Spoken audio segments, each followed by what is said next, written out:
selamat siang Pak. Saya atas nama Zerli Duni Isang dengan NIM 2003-030-116. Saya dari Fakultas Fisip, jurusan Sosiologi, semester 1, kelas C.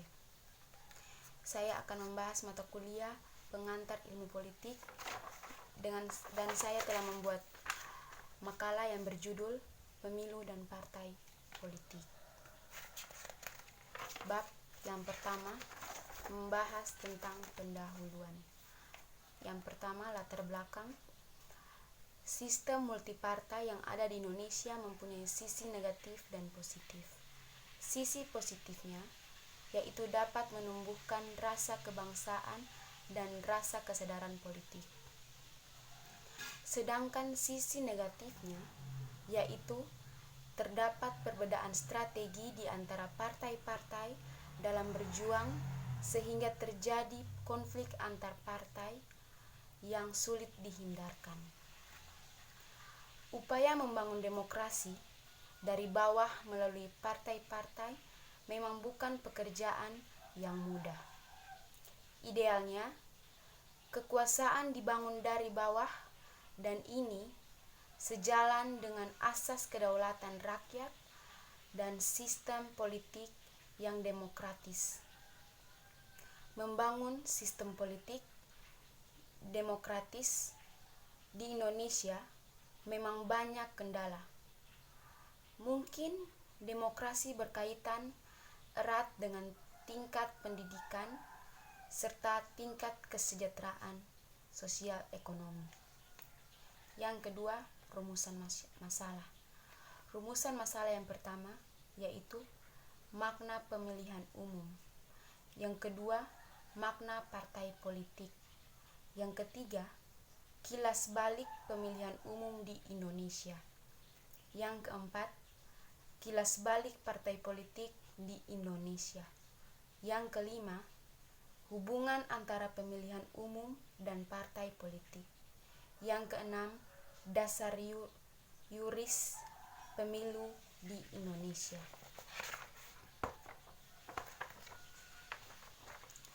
Bab yang kedua membahas tentang pembahasan. Yang pertama, makna pemilihan umum.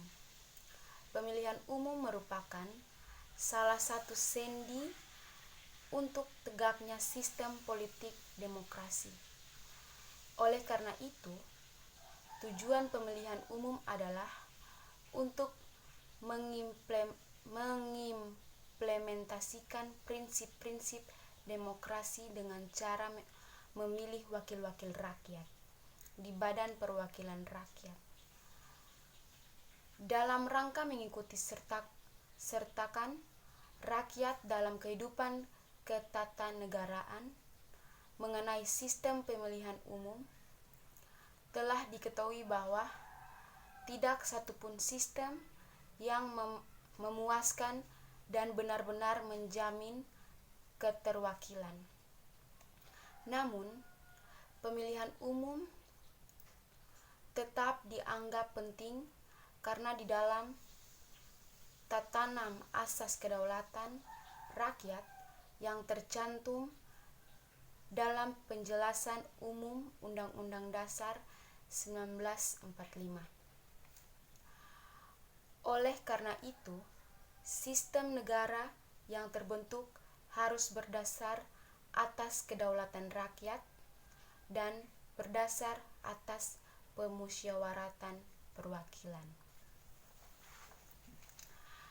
Pemilihan umum adalah salah satu hak asasi warga negara yang sangat prinsipil.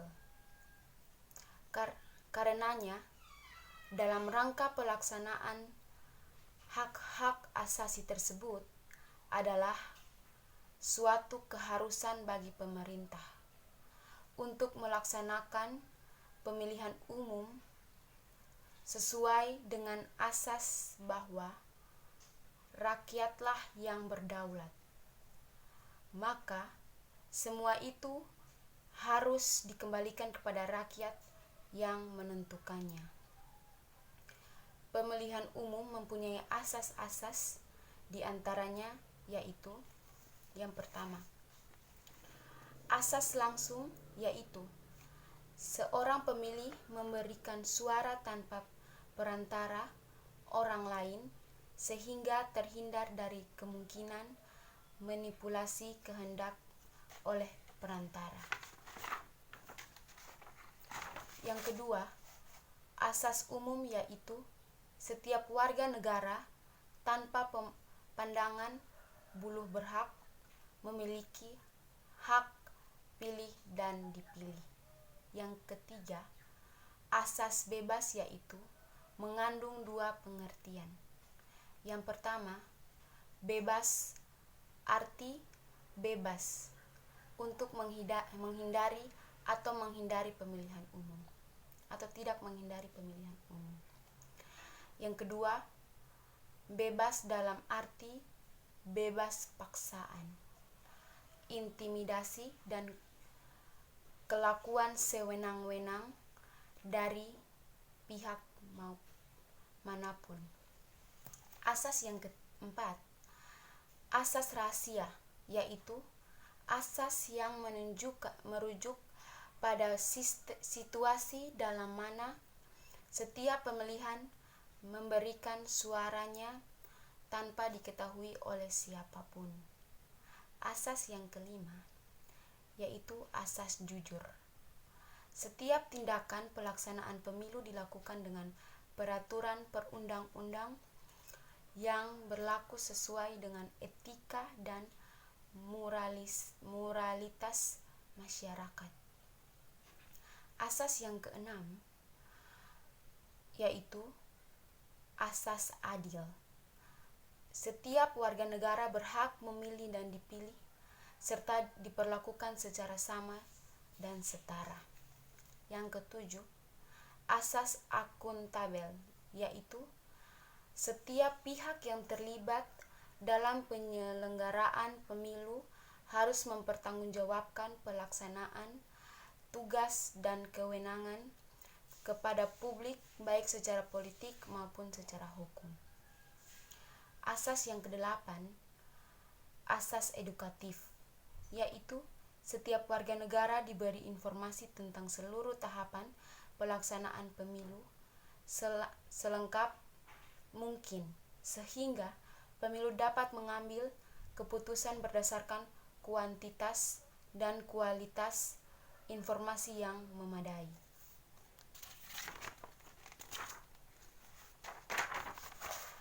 Dalam pemilihan umum terdapat dua macam hak pilih, yaitu hak yang pertama, hak pilih aktif atau hak untuk memilih. Hak yang kedua, hak pilih pasif, yaitu hak untuk dipilih menjadi anggota Badan Perwakilan Rakyat. Sehubungan dengan pola pengisian anggota Lembaga Perwakilan Rakyat, maka dikenal dengan adanya sistem pemilihan umum, yaitu sistem pemilihan dapat digolongkan ke dalam dua sistem. Yang pertama, sistem pemilihan organis, yaitu mengisi keanggotaan Lembaga Perwakilan Rakyat melalui pengangkatan atau penunjukan. Dalam sistem organis, rakyat dipandang melalui sebagai jumlah individu yang hidup bersama-sama dalam beraneka warna persekutuan hidup. Yang kedua, sistem pemilihan mekanis. Pemilihan mekanis disebut juga pemilihan umum. Sistem ini mengutamakan individu sebagai pengendali hak pilih aktif dan memandang rakyat sebagai suatu massa individu yang masing-masing mengeluarkan satu suara untuk dirinya sendiri.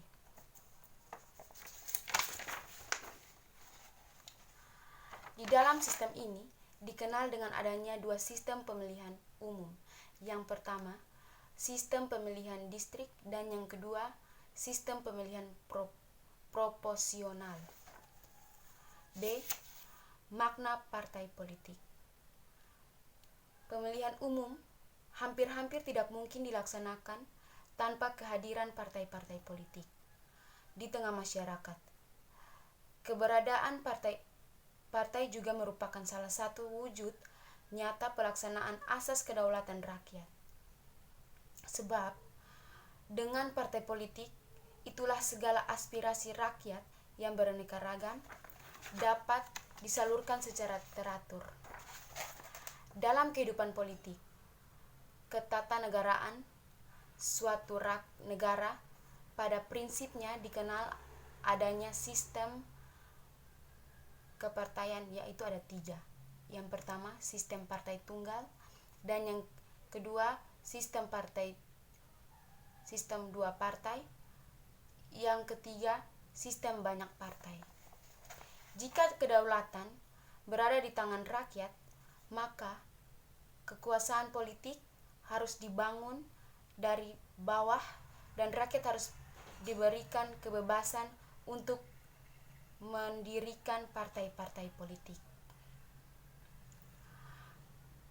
Memang, kebebasan mendirikan partai tanpa batas dapat menimbulkan berbagai persoalan. Makna partai-partai tersebut harus bisa memainkan perannya secara wajar dan optimal sebagai wahan penyalur aspirasi rakyat.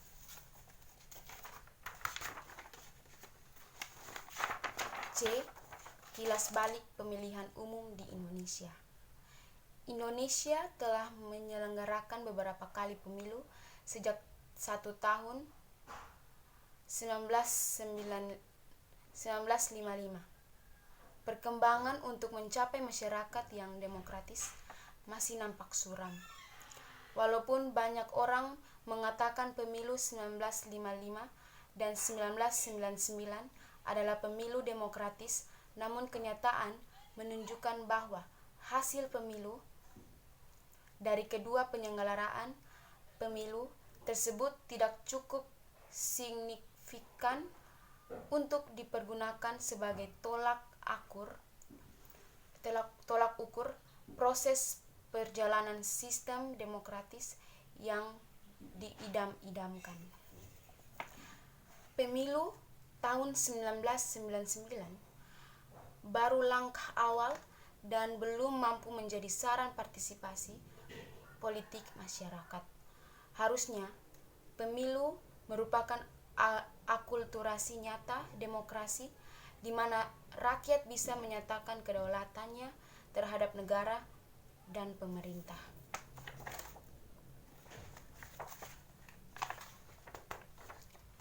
D. Kilas balik partai politik di Indonesia. Perbedaan partai politik di Indonesia dimulai sejak pemerintah Hindia Belanda, yaitu politik etis pada tahun 1908. Kemudian Budi Utomo tergerak untuk ikut serta dalam kehidupan ketatanegaraan melalui organisasi kemasyarakatan. Setelah kemerdekaan Indonesia menganut sistem multipartai yang ditandai dengan muncul 24 partai politik.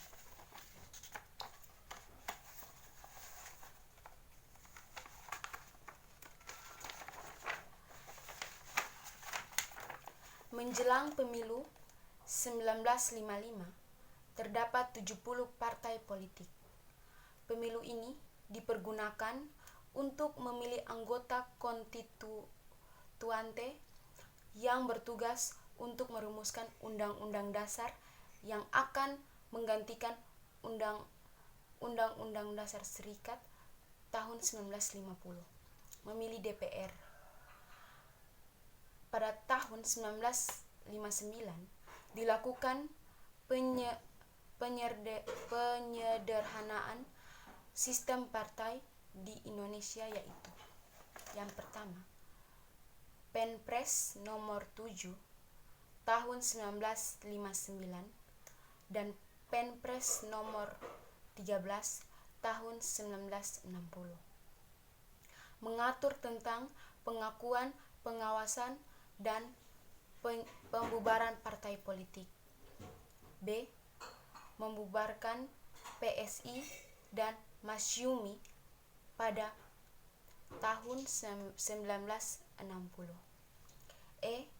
Hubungan pemilihan umum dan partai politik. Pemilihan umum dan partai politik adalah dua hal yang terkait, yang mana partai politik ini adalah imbas dari adanya pemilihan umum. Di Indonesia, partai politik merupakan salah satu bentuk kedaulatan rakyat yang kedaulatan ini diwujudkan dan dalam pemilihan umum. F. Dasar pijakan yuridis pemilu di Indonesia.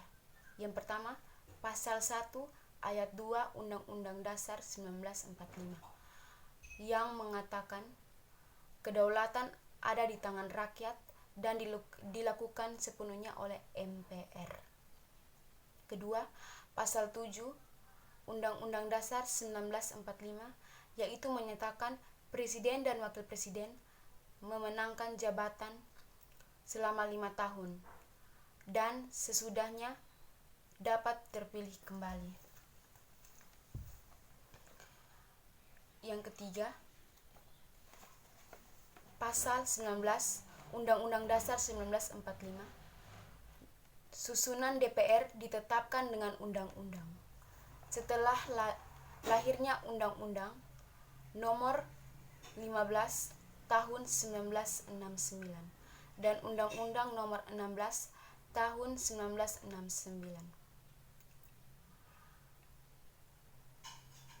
Pemilu berikutnya menggunakan dasar yuridis, di antaranya yang pertama Undang-Undang Nomor 4 Tahun 1975, yang kedua Undang-Undang Nomor 5 Tahun 1975, yang ketiga Undang-Undang Nomor 2 Tahun 1980 tentang pemilihan umum, tentang anggota Badan Permusyawaratan dan Perwakilan Rakyat. Yang keempat, Undang-Undang Nomor 1 Tahun 1985. Yang kelima, Undang-Undang Nomor 2 Tahun 1985 tentang susunan dan kedudukan MPR, DPR, dan DPRD. Yang keenam, Undang-Undang Nomor 3 Tahun 1999 tentang pemilu. Yang ketujuh, Undang-Undang Nomor 12 Tahun 2003 tentang pemilihan umum tentang DPR, DPD, dan DPRD.